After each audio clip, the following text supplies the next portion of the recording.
Hello everyone, you are very warm welcome to our channel BL story teller. और आज मैं आपके साथ जो है वेंजू fan fiction dragon with pearl का नेक्स्ट पार्ट लेके आई हूँ गाइस। चलिए उसे शुरू करते हैं। आई होप आपको ये फैन फिक्शन अच्छी लगी होगी। फैन फिक्शन अच्छी लगी है तो गाइस इसकी नोटिफिकेशंस आप ऑन कर लीजिए। प्लेलिस्ट में जाके आप इसे देख सकते हैं, सुन सकते हैं। और प्लीज़ गाइस जितने भी वेंजू फैन है ना उनके साथ इन्हें ज़रूर शेयर कीजिएगा। मैं नहीं चाहती कि वेंजू फैंस रह जाएँ, क्योंकि रिसेंटली मैंने देखा है बहुत सारे लोग वेंजू फैंस को भी बहुत ज़्यादा पसंद करने लगे हैं। और अगर आपको ये वेंजू वाली स्टोरी देखनी है, मतलब आपको जानना है कि वेंजू कैरेक्टर क्या है, यानी कि फैनकुशिंग और ज़ोउ ज़िशु की जो है स्टोरी लाइन देखनी है, तो word of honour MX player पे आ चुका है, तो आप उसे पहले कंप्लीट देखिए। उसके बाद आप मेरे फैन फिक्शन सुन लीजिए। Thank you very much. चलिए अपना पॉइंट ऑफ व्यू शुरू करते हैं, मतलब अपनी आज की चीज़ें शुरू करते हैं। जो हमारा वन कशिंग होता है ना, उसे ज़ोउ ज़िशु बहुत अच्छा लगता था, क्योंकि ज़ोउ ज़िशु बहुत ही क्यूट पोलाइट किस्म का इंसान हुआ करता था। जो हमारा ज़ोउ ज़िशु होता था वो हर किसी की हेल्प किया करता था काम करने में। और वन कशिंग तो बिल्कुल ट्रबलसम था। वो इतनी शैतानी करता था ना कि आखिर में उन दोनों की ही थोड़ी थोड़ी पनिशमेंट मिला करती थी। लेकिन कल्टीवेशन के टाइम पे वन कशिंग बहुत ज़्यादा सीरियस हुआ करता था, और ज़ोउ ज़िशु भी। वन कशिंग का सिर्फ एक ही गोल था कि उसे वो ड्रैगन का पर्ल पाना है, जिसके लिए वो कुछ भी कर सकता था।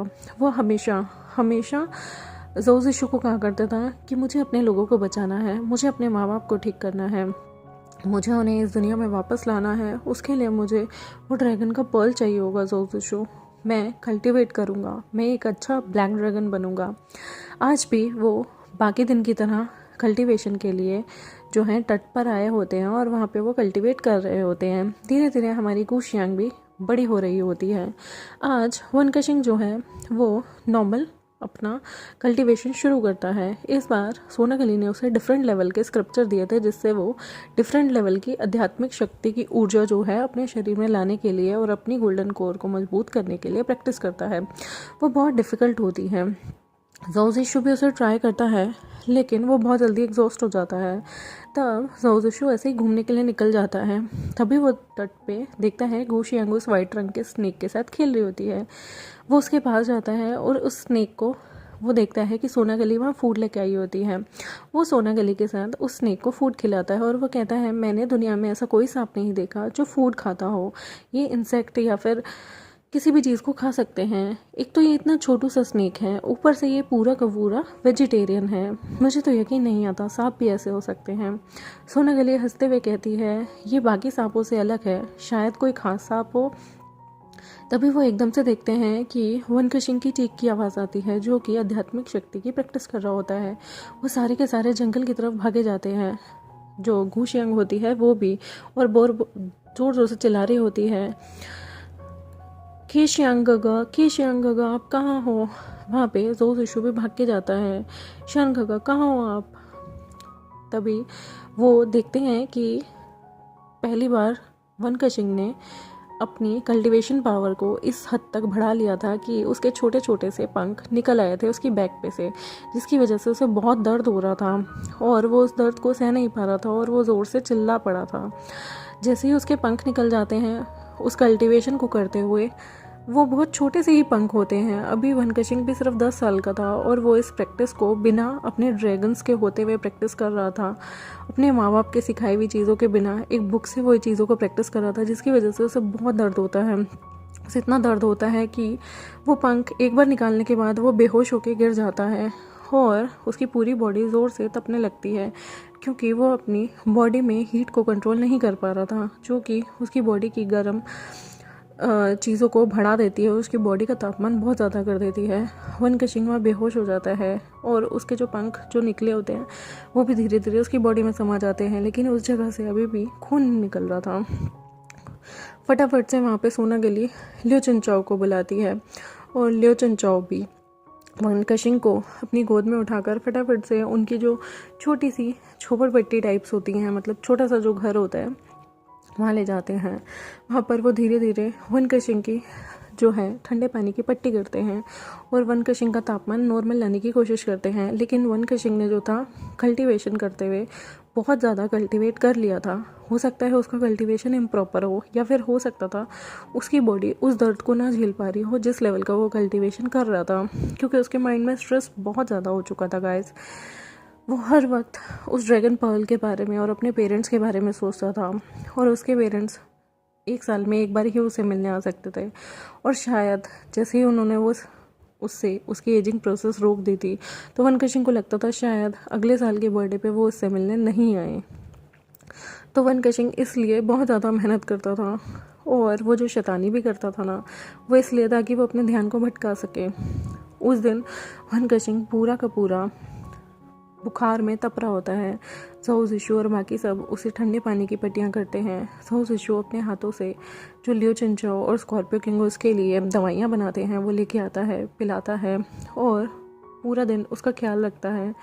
ज़ोऊ ज़िशु बहुत ही ज़्यादा ओबीडियंट दोस्त था, और वो वन कशिंग के लिए बहुत कुछ फील करता था। वो जब तक वन कशिंग होश में नहीं आता, वो भी कहता है कि मैं भी नहीं खाऊंगा। तो सोनागली समझाती है, अगर तुम नहीं खाओगे तो तुम उसकी देखभाल कैसे करोगे, फिर तुम उसे प्रोटेक्ट कैसे कर पाओगे।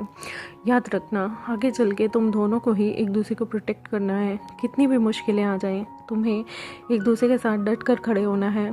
दुनिया खिलाफ हो जाए, लेकिन तुम्हारी दोस्ती कभी नहीं टूटनी चाहिए, क्योंकि खून के रिश्ते और दोस्ती ऐसी चीज़ होती है जो दुनिया में कोई भी चीज़ आपसे नहीं छीन सकती।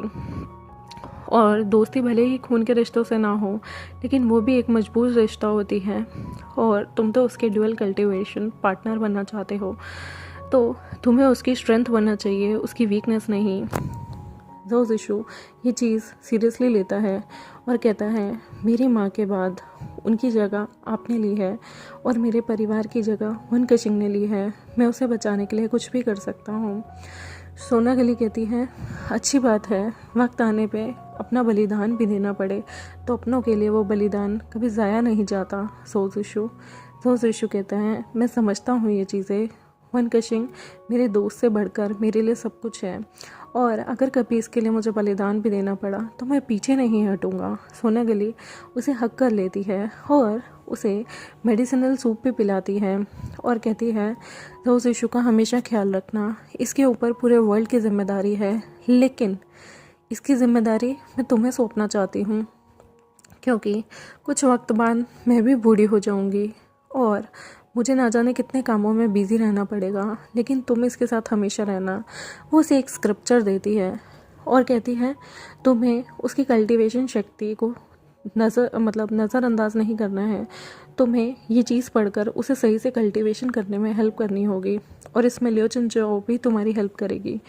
और याद रखना, जब भी मैं इस प्लेनेट पे ना हूँ तो उस वाइट सांप को तुमने ही खाना खिलाना है, और ये गोशियांग आज के बाद ये भी तुम लोगों के ही हवाले रहेगी, क्योंकि मुझे और जगह भी हेल्प करने जाना हो सकता है कभी कभी मैं इस प्लेनेट पे ना रहूँ, तो वो जो दानव लोग के लोग हैं वो लियो चिनचाओ की ही मेरे बाद बात सुनते हैं, तो तुम्हें उनसे भी प्यार से बिहेव करना है। अगर तुम उन्हें प्यार से बिहेव रखोगे, उनके साथ प्यार से बर्ताव करोगे, तो वो तुम्हें कभी हार्म नहीं करेंगे, लेकिन अगर तुम उन्हें छेड़ोगे तो वो भी प्रतिक्रिया ज़रूर देंगे। ये चीज़ें वो ज़ोऊ ज़िशु को समझाती है। 3 दिन वन कशिंग की तबीयत का ख्याल रखते हुए बीत जाते हैं, और 3 दिन बाद वन कशिंग को होश आता है। ज़ोऊ ज़िशु एकदम से देखता है जब वन कशिंग अपनी नींद से हल्की हल्की आंखें खोलता है। ज़ोऊ ज़िशु बहुत खुश होता है और वो फटाफट से सबको वहाँ पर बुला लेता है। लियो चिनचाओ वहाँ पे भाग के आती है और वन कशिंग से पूछती है कि क्या अब उसकी तबीयत ठीक है। वन कशिंग कहता है, हाँ, मुझे क्या हुआ था।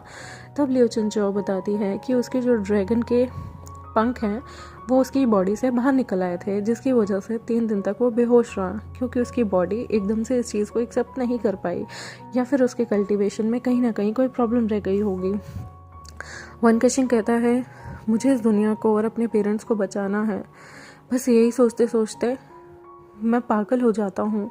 कभी कभी मेरे गुस्से पे कंट्रोल नहीं रहता। तब उसे लियो चिनचाओ समझाती है, अगर तुम्हें किसी चीज़ को हासिल करना है तो उसे हासिल करने के लिए पहले तुम्हें अपने दिमाग को शांत करना होगा, क्योंकि गुस्से या अधिक प्यार से कोई चीज़ नहीं जीती जा सकती, कोई डिसीज़न नहीं लिया जा सकता। बहुत खुशी होने पे या फिर बहुत दुखी होने पे इंसान हमेशा गलत डिसीज़न लेता है।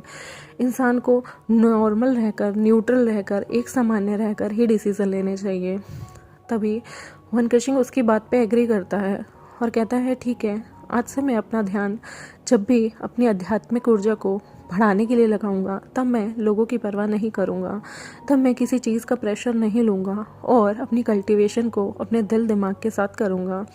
लियो चिनचाओ उसे बताती है, अगर तुम गुस्से में कल्टीवेशन करोगे या दबाव में कल्टीवेशन करोगे तो तुम अपना वो गोल कभी अचीव नहीं कर पाओगे जो तुमने सोचा है। तुम अपने लक्ष्य को कभी भी नहीं पा पाओगे जो तुम चाहते हो। लेकिन अगर तुम ठंडे दिमाग के साथ बिल्कुल खुशनुमा होकर और नॉर्मल रहकर अगर उस चीज़ को पाना चाहोगे तो कोई भी चीज़ तुम्हें पाने से रोक नहीं सकती। मैं ये नहीं कहती कि लक्ष्य के लिए जुनून नहीं होना चाहिए, लेकिन वो जुनून क्रोध में नहीं बदलना चाहिए या फिर खुद को प्रेशर में डालकर, अधिक प्रेशर में डालकर तुम कोई भी चीज़ हासिल नहीं कर सकते। जितना तुम सामान्य रहोगे उतना तुम्हारा कल्टीवेशन अच्छा होगा, उतनी तुम्हारी यिन यान की एनर्जी तुम्हारे अंदर नॉर्मल तरीके से रहेगी। जितना तुम लोगों के पीछे भागोगे, चीज़ों को अपने दिमाग पे हावी होने दोगे, उतना तुम्हारा कल्टीवेशन बिखरता जाएगा और तुम गलत कल्टीवेशन की राह पे चल पड़ोगे। वनकशिंग ये सीख बहुत अच्छे से लेता है और उस चीज़ को आजमाता है। वनकशिंग को ठीक होने में पूरा 1 दिन लगता है। वो देखता है कि ज़ोऊ ज़िशु कितने प्यार से उसे खाना खिलाता है, उसकी देखभाल करता है और वो कहता है, ज़ोऊ ज़िशु, मैं कभी तुम्हें खुद से दूर नहीं होने दूंगा। तुम मेरी फैमिली के बाद इकलौते दोस्त हो जो मेरा इतना ख्याल रखते हो। सोना गली बिल्कुल मेरी माँ की तरह है और लियो चिनचाओ भी, लेकिन तुम मेरे आगे चल के कल्टिवेटेड पार्टनर बनोगे। जब मैं ब्लैक ड्रैगन डायनेस्टी को फिर से स्थापित करूँगा तब तुम मेरे पार्टनर होगे, तब तुमसे मैं शादी करूँगा और हम हमेशा के लिए ज़िंदगी साथ बसर करेंगे।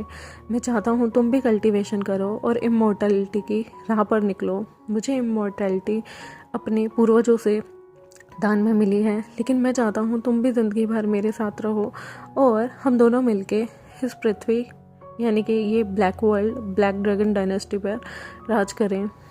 ज़ोऊ ज़िशु, तुम भी अच्छे से कल्टीवेट करो ताकि तुम्हारे अंदर की जो खूबी है वो भी हम ढूंढ सकें, और देखना एक दिन तुम भी मुझे हरा दोगे हर चीज़ की कल्टीवेशन में। तभी ज़ोऊ ज़िशु कहता है, मुझे बस लोगों को प्रोटेक्ट करना है, मुझे किसी की जान नहीं लेनी। मैं अपने खुद के लोगों को तो प्रोटेक्ट नहीं कर पाया, पर मैं बाकी डायनेस्टी को प्रोटेक्ट करना चाहता हूँ उस ब्लैक होल से। तभी जो वनकशिंग होता है वो इमोशनल होते हुए कहता है, इसमें मैं तुम्हारी हमेशा हेल्प करूँगा। तभी वहाँ गुशियांग आती है और कहती है, मैं भी आप दोनों गोगो के साथ रहूँगी। और वनकशिंग कहता है, हाँ तुम भी प्रोटेक्ट कर सकती हो अगर तुम खुद को सेव कर पाई तो। तुम वैसे भी छोटी सी डीमन हो, तुम फिश हो ना, सॉरी मर्मेड हो ना, तुम डेविल वाली मर्मेड तो नहीं हो ना। तो गुशियांग मुंह बनाते हुए कहती है, मैं डेविल वाली मर्मेड हूँ, मैं आपको कच्चा खा जाऊंगी। तभी जो है वनकशिंग उसे अपनी गोदी में बिठा लेता है और कहता है, तुम छोटी सी डेविल हो, तुम जैसी डीमन को ना मैं भी खा जाऊंगा, तुम्हें तंदूर पे सेकूंगा आज रात, देखना, और तुम्हें ना सैंडविच बना के खाऊंगा। तभी गुशियांग कहती है, अच्छा मैं भी आपको तंदूर पे सेक दूंगी अगर आपने मेरे साथ ऐसे किया तो। वो सारे के सारे हंसने लगते हैं और जो हमारा ज़ोऊ ज़िशु होता है वो कहता है, प्लीज़ गुशियांग की टांग खींचना बंद करो, ये भी बच्ची है, तुम इसे क्या सिखा रहे हो, तुम इसे अपनी तरह बना दोगे, बिल्कुल नटखट। वनकशिंग कहता है, अच्छी बात है ना, ये नटखट रहेगी तो ही तो ये एंजॉय कर पाएगी, तुम्हारी तरह सीरियस रहेगी तो बस काम ही काम इसकी फितरत में रहेगा, इसे और कुछ नहीं, इसे एंजॉयमेंट नहीं अच्छी लगेगी, इसे बस बोरिंग काम करवाते रहो और पूरी ज़िंदगी ये ऐसे ही निकाल देगी। ज़ोऊ ज़िशु कहता है, काम करना बोरिंग नहीं होता, मैं कोई बोरिंग नहीं हूँ।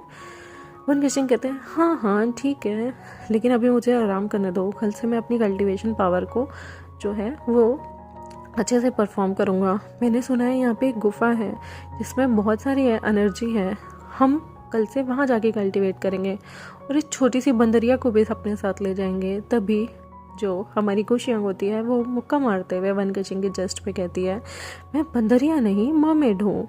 वो कहता है हाँ हाँ जो भी है, तुम वैसे किसी एंगल से मर्मेड तो नहीं लगती, बंदरिया ज़रूर लगती होगी। तुम कल रात उस पेड़ पे उल्टी लटकी हुई थी ना, मैंने एक बंदरिया देखी थी जो कि उल्टी लटकी हुई थी। तब गुशियांग कहती है, गगा आप बहुत बुरे हैं, मुझे आपसे बात नहीं करनी। वन किचिंग कहता है फिर मत करो, मैं कौन सा तुमसे बात करना चाहता हूँ। गुशियांग कहती है आप बहुत बुरे हो, मैं सोनागली से कह दूंगी जब वो आएंगी कि आपने मुझे बुली किया। और वो वहाँ से ये बोलते बोलते भाग जाती है और कहती है मैं आपको तंदूरी भी नहीं दूंगी, आज उस स्कॉर्पियो ने हम सबके लिए तंदूरी बनाई है पर आपको वो तंदूरी नहीं मिलेगी, आप वो गंदा सा जो हर्बल सूप है वही पियोगे, वही दवाइयाँ खाओगे गंदी सी। चलो जोजोशु भैया, चलो जोजोशु को हम चलते हैं और हम अच्छी अच्छी चीज़ें खाएंगे। और वो जोजोशु को वहाँ से खींच के ले जाते हैं और वन किचिंग कहते हैं अगर मुझे तंदूरी नहीं मिली ना तो मैं तुम्हें भी नहीं खाने दूंगा। मैं अपने चैप्टर को यहीं ख़त्म करती हूँ। आई होप आपको ये चैप्टर अच्छा लगा हो तो प्लीज़ गाइस वन किचिंग और जोजोशु के जितने भी फ़ैन हैं वोन्जो के फ़ैन के साथ इसे शेयर कर दें और मेरे चैनल को सब्सक्राइब कर दें, वीडियोस को लाइक कर दें। Thank you very much, bye bye.